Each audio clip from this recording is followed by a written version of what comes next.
بسم الله الرحمن الرحيم. السلام عليكم ورحمة الله وبركاته.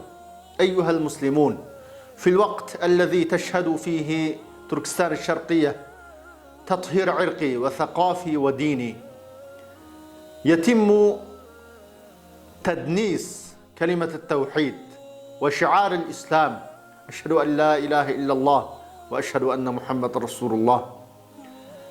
أيها المسلمون، نتمنى من كل واحد منكم مشاهدة هذا المقطع الذي تم تصويره في إحدى المطاعم الصينية في مدينة غواندونغ، حيث زينت وزخرفت أرضية المطعم بكلمة التوحيد. وهذا إن دل فإنما يدل على الإساءة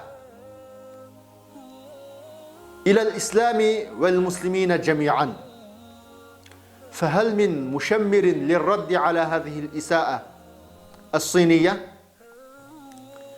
ونتمنى من كل مسلم شاهد هذا المقطع أن ينظر وأن يرد على هذا المقطع بكل ما أوتي من قوة، سواء بالمقاطعة الاقتصادية للبضائع الصينية أو نشر هذا المقطع لتعريف المسلمين بما يمارسه الصينيين من انتهاك وإساءة للإسلام والمسلمين في كل مكان.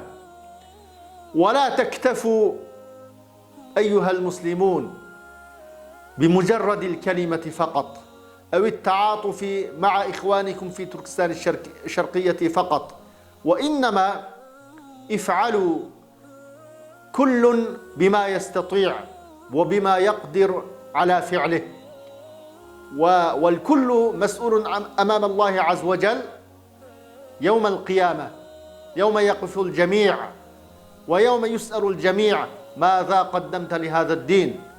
وماذا قدمت لإخوانك المستضعفين؟ وعندما يتم الإساءة لشعائر الإسلام ولكتاب الله عز وجل، على كل مسلم غيور على دينه أن يرد على هذه الإساءة بكل ما يستطيع من قوة. والسلام عليكم ورحمة الله وبركاته.